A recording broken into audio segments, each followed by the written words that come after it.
Hello, everyone, and welcome to the second episode of the Gentle Transformation podcast.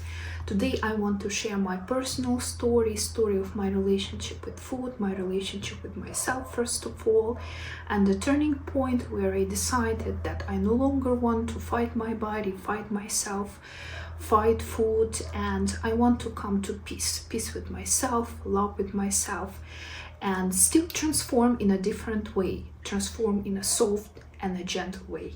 So first of all, a little story, a little bit of background. So practically I've been dealing with weight loss issues since the time I was teenager. I was pretty slim girl till I went to middle school, and after I started gaining weight. And practically for most of my conscious life, from most my adult life, I've been not a slim girl. So I had stages of my life when I was slimmer, when I was kind of successful for a while in my dieting, and there were moments when the situation was not as good as I would like it to be. So practically most of my life, from my early 20s till my late 30s, I was around 70-80 kilos plus minus 5 kilos in a different year. So that was my kind of average weight. I was not obese, but I was kind of jumping somewhere on the line between normal weight and a little bit more inclined to the line of overweight. But in the last years, in the last 5 years, situation changed, and I understood that I can no longer deal with the things that I was dealing before. I have always had this idea of dieting, this idea of starting a new lifestyle on Monday, of making New Year's resolutions, and always on my list there was something like to lose 10 kilos, to lose 20 kilos, to start eating healthily, to stop eating sugar, and so on. I had a long history of different kinds of diets, like I tried probably all of them, kind of you name it. I went through stages of demonizing food, of all and nothing thinking, of categorizing the food as bad or good food, and these episodes of failures that I couldn't understand what is wrong with me, why some of my friends are not dealing with those issues that I'm dealing, why I'm dealing with those issues, why it is so hard for me to stop eating, why I cannot lose weight, why even though I'm losing weight I'm gaining it back. And it was always difficult, but the older I was getting, the more difficult it became, because I started collecting this hate towards food, hate towards myself, this kind of self-belief that I'm lazy, I have no discipline, I keep setting all those goals for myself and I cannot reach them. And this effect, this gathering effects, become harder and harder to carry. And the 2019 was the year when I think I felt good, like I was in a good place. I kind of started a new kind of diet and I was successful with that, and I started going to gym, and like all in my life was kind of feeling like great, my relationship, my career. And after COVID started and sitting at home all the time didn't really work for me well, and actually after COVID the world became even more crazier, and unfortunately situation really mentally was not so easy for me. I also moved a couple of countries. And overall, while going through this stress situation, food was my companion on this journey, not in a good way. Food can be a companion, and food can be used as a coping tool to deal with some difficult emotional situation. But at some point, food was probably the only tool I was dealing with. But like my mental state was worse, my physical state became worse because I stopped exercising. And like the news, everything what was happening in the world, it was not good. It was not good for me. I also moved to a new country, a new language, no friends, kind of starting from scratch everything, like having no friends. It was again a difficult moment, and food became my kind of friend slash enemy. And my turning point happened when over a year ago in August 2024, I stepped on the scale and I saw the biggest weight I ever had. It was 98 kilograms. And for my body height, it means that I'm obese, that I'm actually second category of obesity. And I was like shocked. It was like such an eye-opening moment for me. Like I was thinking, oh my God, I'm going into my 40s. I'm almost there. And I'm expecting some age-related things happen, hormonal things to happen. And I'm not exercising, I'm not eating well, I have horrible relationship with food, I have not so good relationship with myself. And like my body, my mind is suffering. And I decided that I need to change it. I need to do something before it's too late. And I think it was a really nice moment for me, even though what I started a year ago didn't actually bring all the results I wanted, but it was definitely a moment when I started noticing something, when I started paying attention to other things, which I can call as a turning point. So I decided that I want to kind of not just start another diet, but I want to change my lifestyle. I want to kind of be a different person.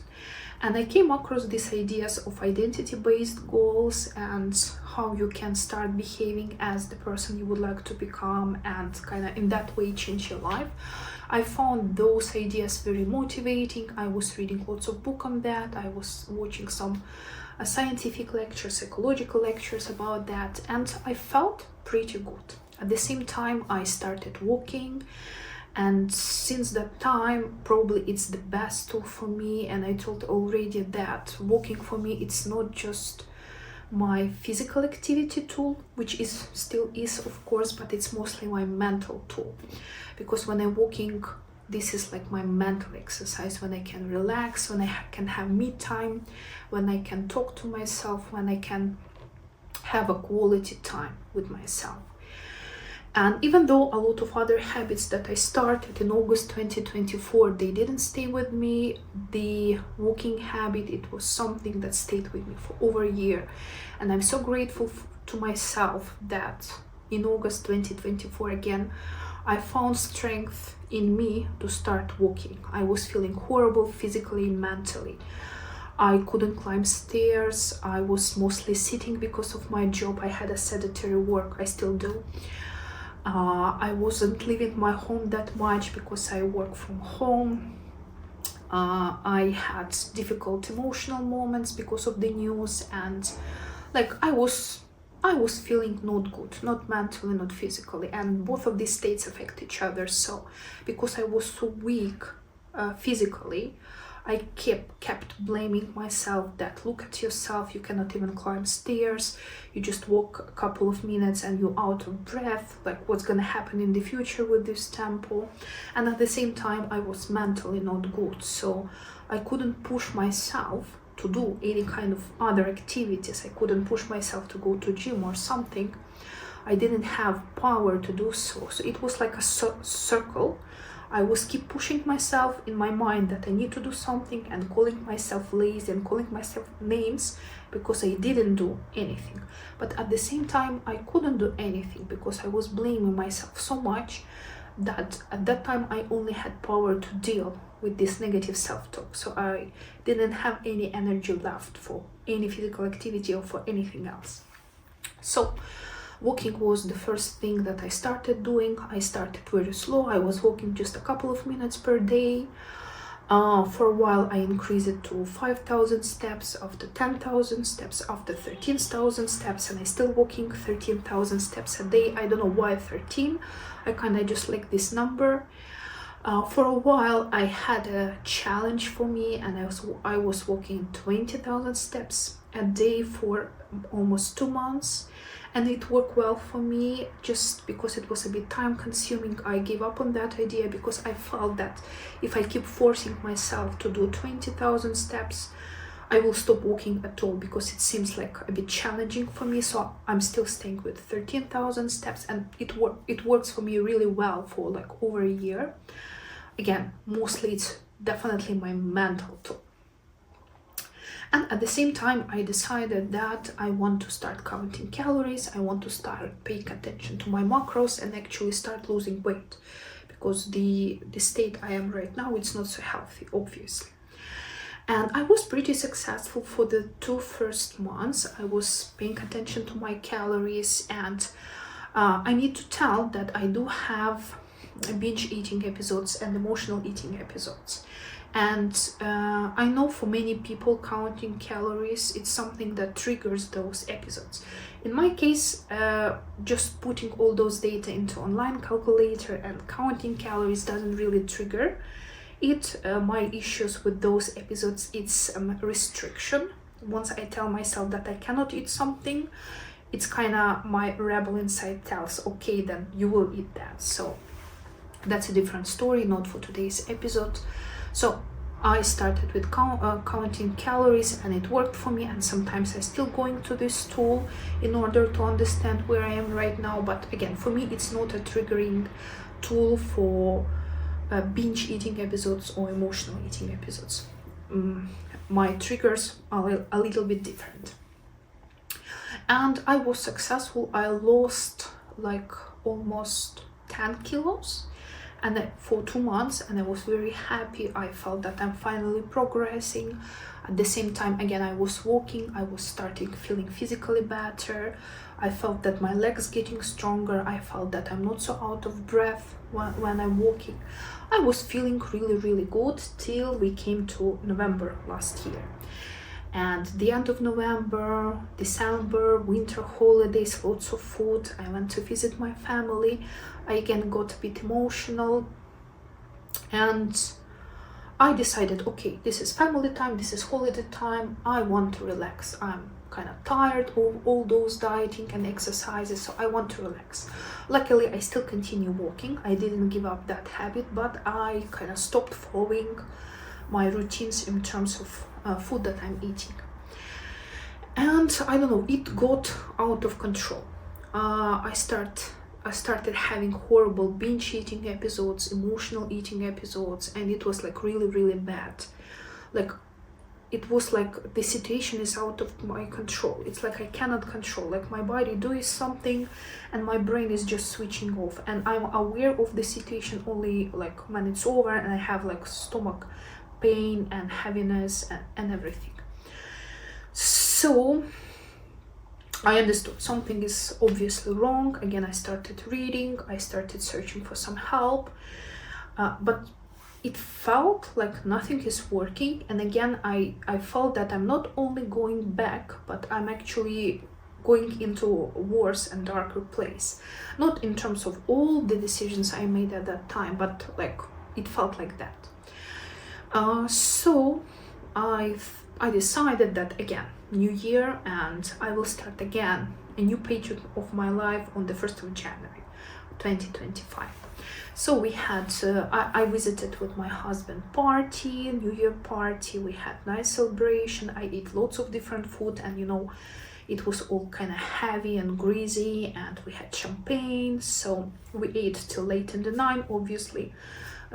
We kind of ate even after the midnight. So after we went to sleep, and I woke up like at 8 a.m. or so next day, because I already knew that kind of the 1st of January I'm gonna start a new life again. So I was planning to use all those tools that are already working for me, like dieting, like calorie counting, like walking, and maybe add something else in terms of self-care in the new year. So once I step out my scale on the 1st of January, I saw a new record. It was 101 kilo, and I was shocked. I obviously expected that I'm gonna gain some of the weight back, but I didn't expect to see like 3 numbers. I didn't expect to see 100 kilos. And I do understand that not all of that was my actual weight. Just the night before, I had a lot of fatty food, a lot of salty food, also champagne, alcohol. So my body obviously was still holding lots of food, lots of liquid, salt, etc. So probably it was like 1, maybe 2 kilos less than my actual weight, but still the numbers were not happy. I was afraid for my health, for my physical health, for my mental health. I didn't know what to do. Luckily, I don't know, at that time I was still mentally in a better place comparing to August the previous year, because I was reading so much. I was like into this self-care, self-support so much. So I already felt it's so much better place, even though my weight was even higher than I kind of originally started all this story and all this journey. So I just calmed down. My husband was still sleeping. I took a new notebook that I bought just for this very occasion, and I just sat and wrote down everything, how I feel, what I want from life. And again, I opened my laptop, I started reading, I started watching, and practically the first week of the new year of 2025 I spent just consuming lots of information. Doing a lot of self-test. I went into psychology especially a lot about these identity-based goals. I went even too deeper, but probably my main focus was this gentle and kinder talk to myself, because I noticed that the way I communicate with myself was wrong, and probably that was one of the main reasons why I started using food as a coping mechanism, sometimes shopping as a coping mechanism, for all those issues and kind of pressure that I created for myself. So those were my first tools. So I started dealing with self-love task. I started being kinder to myself. I decided to spend, and I'm still doing that, to spend 10 minutes every morning when I'm drinking my coffee as a self-dialogue.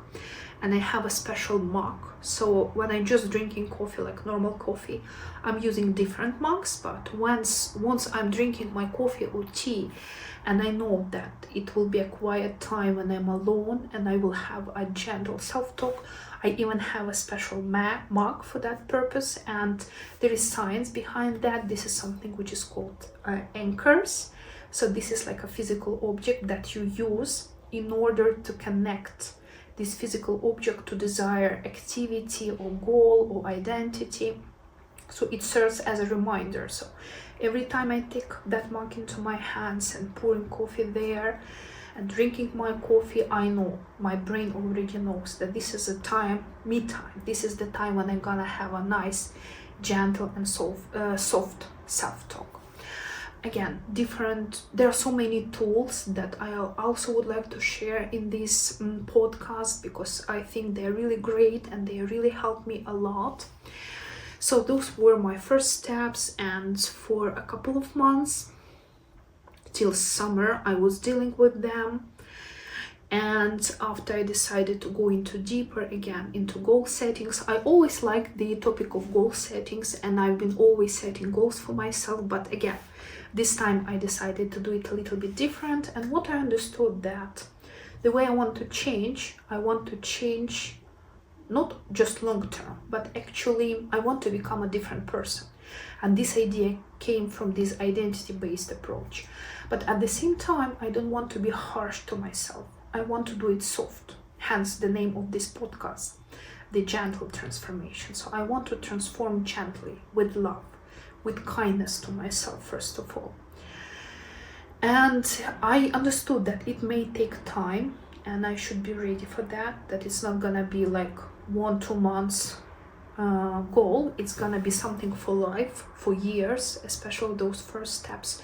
And I should accept it, and I should be ready for that, and I should be aware of possible obstacles and kind of just accept it. It is where I am right now. It is where I want to be. This is the road I need to go, but at least I will go this road with gentle approach, with kindness, because I don't want to also waste my energy on blaming myself, and also waste my energy on fixing myself from all that extra pressure that I'm creating myself when I'm blaming myself. So I I always thought before that I cannot be gentle to myself, I cannot be kind to myself because I will be lazy and I won't reach my goals. But actually that was opposite. The more harsh I talk to myself, the more harsh and unrealistic goals I set for myself, the less chances I had that I'm actually gonna reach those goals, because the pressure was too high and I was not ready for that, not mentally, not physically. But once I actually become kinder to myself, my body relax, my nervous system relax, my body, my brain stops seeing all food, all exercises as some kind of punishment, as some kind of stress. And obviously if your body sees sport as stress, food as stress, it's not gonna be building habits around it, right? And I really don't know why I was thinking like that. Obviously it's not working. But once your body can relax and feel safe around food, safe around exercises, and actually start loving those exercises, then they're gonna stick. Those habits are gonna stick. So I was in this kind of self-love, gentle transformation state for most of the year till I came to November this year, November 2025. And in November, at the beginning of November, I have my birthday. And for the last 5 years, I had a kind of new tradition to set my year's resolutions, my yearly goal for my birthday. So it's like my year starts on my birthday and finish like one day before my next birthday. I thought it's kind of more special and more personal comparing to setting those goals on New Year's, because this kind of years feels like my year more than just like a general year. So when I was sitting and planning the goals for my next 2025-2026 birthday year, I understood that I feel ready for the new stage. And I understood that I still need to continue working with all those identity-based goals, with all those self-love and self-acceptance tools, because I'm like not completely confident in them yet. But definitely I do have progress and I feel it, and I see how much change just in 1 year. But at the same time, because I was working mostly on this mental state, on my relationship with myself first of all, I stopped paying attention to food that much, and I was not so clear with my exercises except walking. So when I stepped on the scale on the 1st of November in order kind of to set the starting point, I saw 97 kilos, which is again pretty much still in the obesity category. And I understood that now I'm actually mentally ready to start working also on my weight loss goals, not only on my other goals that I'm working. And I still think that relationship with myself, safety, relationship with food are my priority, and they are going to be my priority for this next year. But at the same time, I understand being obese is not good. It creates a lot of health risks. I'm almost in my 40s, and with age it's gonna be even harder to lose that weight because of hormonal changes. And again, when you're getting older, it's kind of harder to change something, even though possible. So I understood that one big goal that I would like to add in this year comparing to the other goals that I'm already having, it's actually to lose some weight. And I set myself some realistic goal. I at least wanted to go through kind of stages from obesity second category that I'm right now into the first one, and after into overweight. And if I also can reach normal weight category, it's great in a year. Like, I really want to do it, but it feels like it's not completely realistic goal for me. So yeah, at least if I can go into overweight goal, I think I will be like super happy, because it will already dramatically decrease so many health risks that now my extra weight is creating for me. And I used to love physical activity. I love still hiking. I love cycling. I love traveling. And like, you know, when you walk through the cities, through historical places, and I felt that it's getting harder because of my weight. I felt some discomfort in my knees. I'm getting tired quicker than before. And once I sit somewhere down on the floor or on the ground, I felt it's kind of challenge for me to get up. Like I need to use my arms and everything to get up. And it was not like that before, even though I was also not a very slim girl. Just like I was younger, I was more flexible, I was stronger. And because I gave up most of physical activity in the last couple of years / decades, it's become worse. So I do want to lose weight to feel better, and I do want to become stronger and healthier, and I know that physical activity gonna help me a lot. Continue walking, but at the same time I want to add some other types of exercises there. So it's about resistance training, it's about some kind of pilates, yoga, mobility exercises. It's actually just any activity that I genuinely enjoy, something that brings me fun. Again, it can be hiking. I love hiking. It can be kayaking. We are thinking of buying a kayak, and here the weather is really nice for most of the year, so there is sea just like 5 minutes away from our home, so why not to use this great opportunity, right? And I just love walking, but I'm thinking about walking kind of more faster and maybe running potentially in the future. But again, first I need to lose some weight, because running when I am that big, it's not good for my knees, it's not good for my joints. So I need to be smart. I need to think this through. So those are my goals. That is my turning point. This is my story, and this is where I am right now. And as some kind of summary, I would like to send some kind of message to those of you who also feel stuck in that type of cycles, in that type of mental thinking. And I need to tell you that there is nothing wrong with you. You are not responsible. You are not guilty for what is happening. So much depends on the environment around us. So much depends on hormones. So much depends really on some things that are out of our control. They're like the food we are eating. It's so much processed. It's created in that way that we want to eat them, that type of products more. And it's so complicated. And even though your friends, your family members can do something, can lose weight faster, they don't have those episodes that you are having, it doesn't mean that it's your responsibility, because people are different from the genetical point. And I want to make a separate episode on this podcast about that, because there are so many factors that we are blaming ourselves for, which is actually out of our control. So I just want you hear this message that you are okay. There is nothing wrong with you. You are not lazy. It doesn't mean that you do not have discipline. It doesn't mean that there is no end to this cycle. It doesn't mean that there is no hope. And there is a time when you will decide to change, and your turning point shouldn't be dramatic. It shouldn't be an eye-opening moment or something like really big should happen. Your turning point can be quite soft and gentle and slow, and you can do it with your speed, and it's totally okay. It can start as simply as with the words that you can whisper to yourself that you deserve better, you need more than this, and you deserve to have a better life, and you deserve whatever you want, and you really do.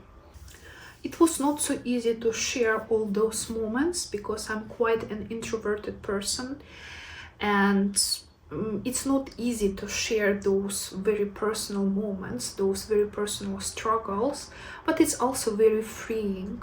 It's like you're carrying something, and after you can tell it to somebody. And I do feel better when I talk about that, when I share it with somebody, even if I'm just talking to the camera. And I think each of us should do it. And if you have some close people you can trust and share your issues, please do it. You can go to health specialist, it's even better. At least talk to somebody, talk to ChatGPT, leave comments under this video and share your story, and find some people with similar mindset, with similar issue, people who can support you. Again, write a comment here. I will answer you. We can help each other, we can support each other, because I think having a people around you who understand what you're dealing with and who are ready to support you, it's very crucial. And my family helped me, my husband especially helped me a lot, and ChatGPT really helped me a lot. It's not like universal tool, like, of course, and we should use it again carefully, but it's a definitely workable tool to find some nice resources, to ask some questions, and using those answers not just like a truth, but using those answers from AI as a reason to do some additional research, to dig deeper and to find something that works for you. So thank you again for staying here with me. I would love to hear from you, your stories, your turning point, and I would like to tell you that you really deserve so much better. And you can start shifting just by being kinder to yourself and being more gentle to yourself. Thank you for staying here with me, and I will see you in the next episode.